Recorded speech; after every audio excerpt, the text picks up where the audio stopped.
मी पडद्यावर जरी रडत असले तरी वैयक्तिक आयुष्यात मला कधीही रडायला येत नाही. फार स्ट्रॉंग बाई आहे मी, अजिबात नाही. अन्याय सहन होत नाही, लगेच फणा काढते. मी खरंच सांगते, अरेला का रे.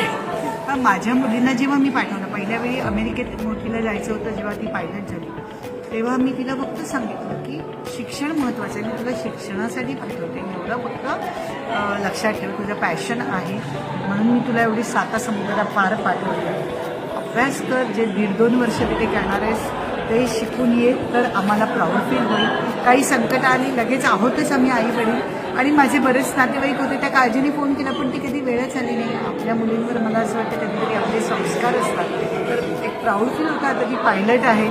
दुसरी मुलगी जेव्हा डॉक्टर होती, मला वाटत नव्हतं 12वीला तेवढे पर्सेंटेज नव्हते त्याचे की ही कशी काय डॉक्टर म्हणजे मेडिकलचा अभ्यास करेल.